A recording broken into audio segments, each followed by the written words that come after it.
নমস্কার, আমি অনির্বাণ চৌধুরী। শুরু করছি এডিট পেজ। জানেন, আজ সকাল থেকে বারবার ফেলুদার কথাটা মনে পড়ছে। তিনি নিশ্চয়ই এখন বলছেন, নিশ্চিন্ত আর থাকা গেল না রে তোপসে। সত্যি, গত কয়েকদিনের রাজ্যে করোনা সংক্রমণের গ্রাফটার দিকে চোখ রাখলে নিশ্চিন্ত সত্যি থাকা যাচ্ছে তো নাই, আর আতঙ্ক আরও জেঁকে বুঝতে বাধ্য। কারণ পরিস্থিতিটা খুব দ্রুত বদলাচ্ছে। যারা কাজের প্রয়োজনে বাইরে বেরোচ্ছেন নিশ্চয়ই বদলটা দেখতে পাচ্ছেন। সেই ফাঁকা ফাঁকা ভাবটা উধাও। রাস্তায় গাড়ি, বাস, বাইক সব দেখা যাচ্ছে।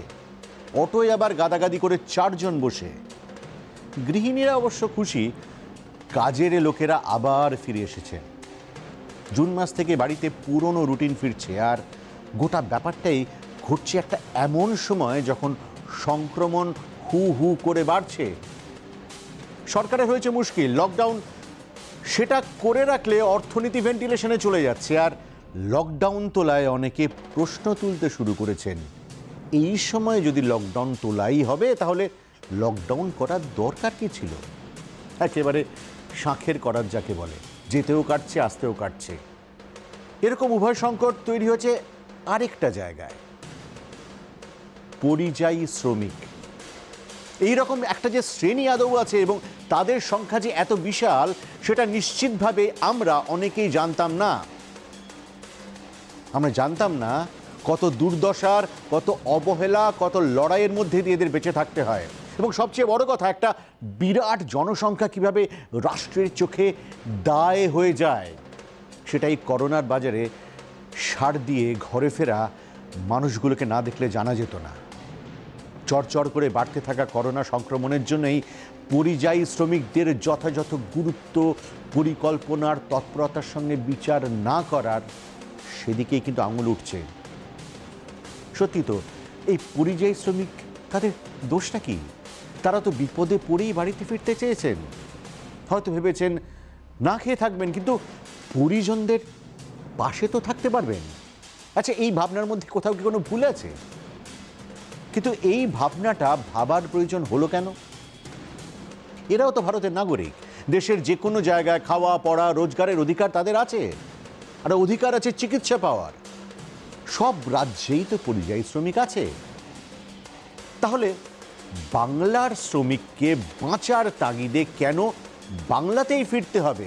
মহারাষ্ট্রের শ্রমিককে কেন ফিরতে হবে মহারাষ্ট্রেই এত তাড়াহুড়ো করে? মহারাষ্ট্র যদি ঘরে ফেরা মারাঠি শ্রমিকদের জন্য খাওয়া, পড়া, চিকিৎসার ব্যবস্থা করতে পারে, তাহলে কেন বাঙালি শ্রমিকদের জন্য সেটা করবে না?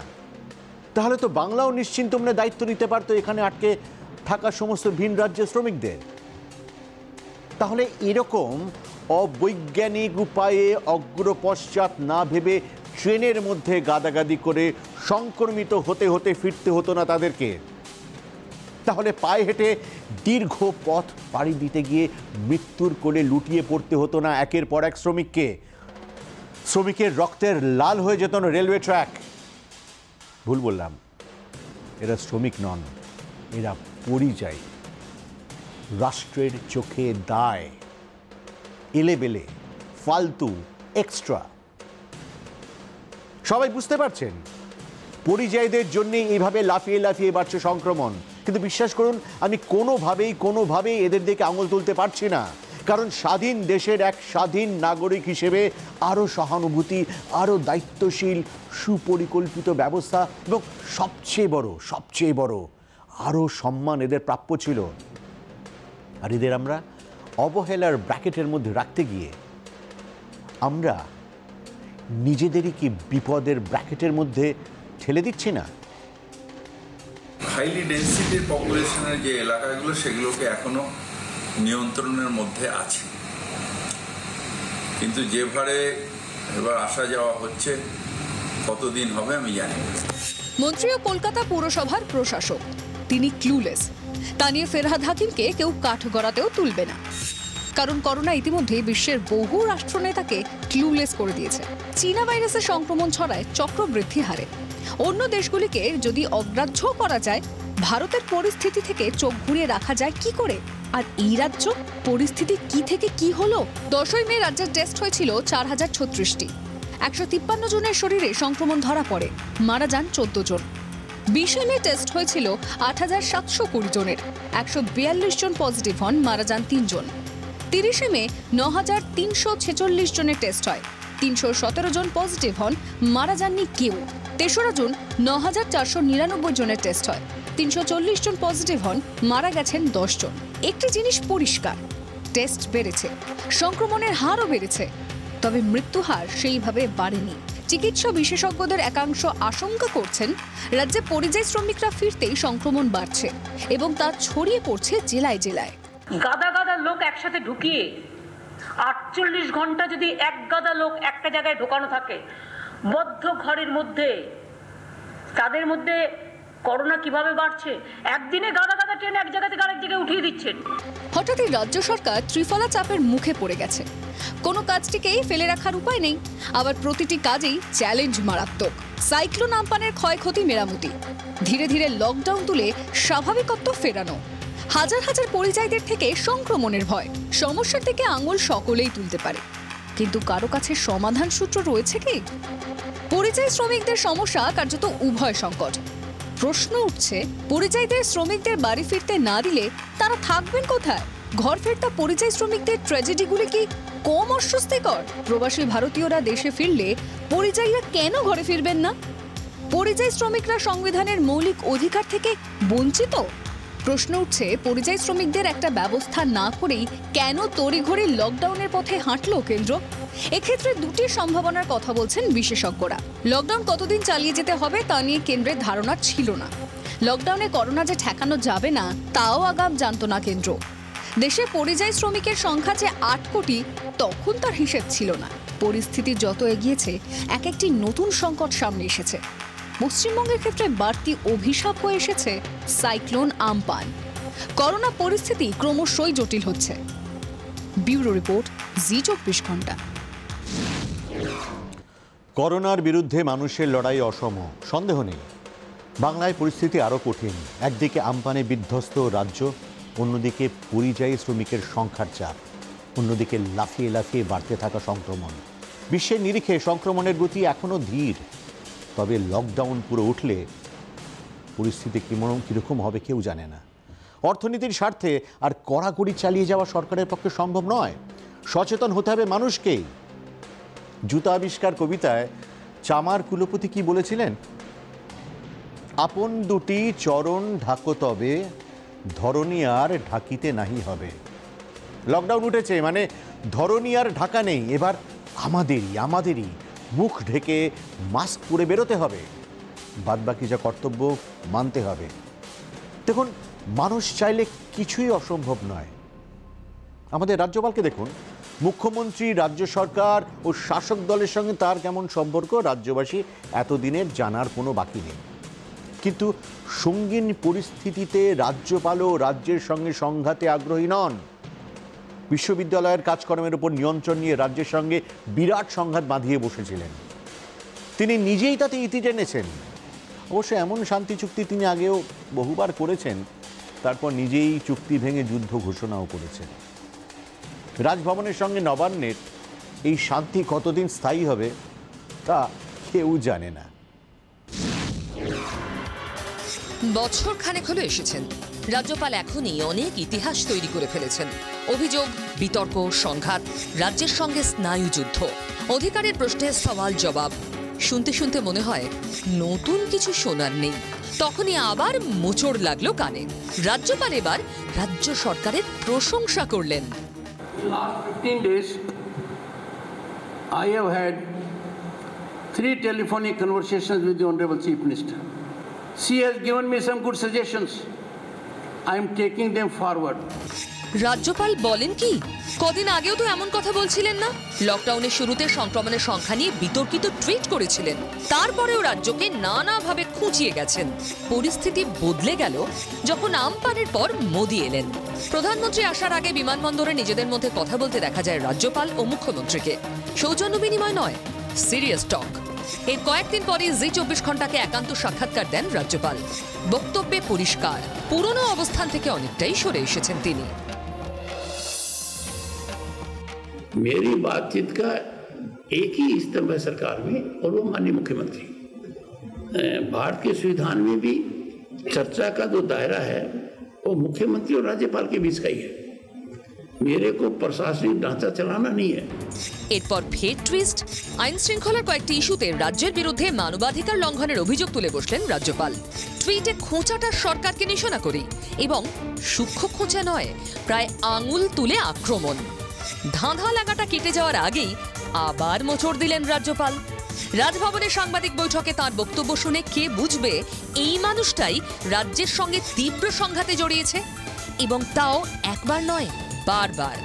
Her response was remarkably affirmative and has generated a very hopeful scenario. In our dialogue, we were on the same page. পরিস্থিতি বুঝে দায়িত্বশীল ভূমিকা পালন, নাকি সত্যি হৃদয় পরিবর্তন হয়েছে রাজ্যপালের, নাকি কদিন পরেই তিনি ফের তীব্র সংঘাতের পথে যাবেন? রাজ্যপাল কি করবেন তা রাজ্যের কোনো নাগরিকই সম্ভবত জানেন না। তার পরবর্তী পদক্ষেপের জন্য অপেক্ষা করা ছাড়া উপায় নেই। ব্যুরো রিপোর্ট, জি 24 ঘন্টা। চলে যাচ্ছে গোটা শরীর, তবু মানুষের প্রতি বিশ্বাস হারায়নি। অবিশ্বাসের, নৃশংসতার, অমানবিকতার বিষ বুকে বয়েছে নীলকণ্ঠের মতো। অসহায় গর্ভবতী হস্তিনীর মৃত্যুর আগে পর্যন্ত বিশ্বাস করেছিল মানুষকে, আর মানুষ তাকে খাবারের লোভ দেখিয়ে মৃত্যু দিয়েছে। তার মৃত্যু আমাদের চোখে আঙুল দিয়ে দেখিয়ে দিয়েছে আমরা কতটা খারাপ, কতটা নৃশংস। কেরালার মালাপুরমে আনারসে বাজি ঢুকিয়ে হাতি হত্যার ঘটনা নিয়ে তোলপাড় দেশ। আর এটা কোনো বিক্ষিপ্ত ঘটনা নয়।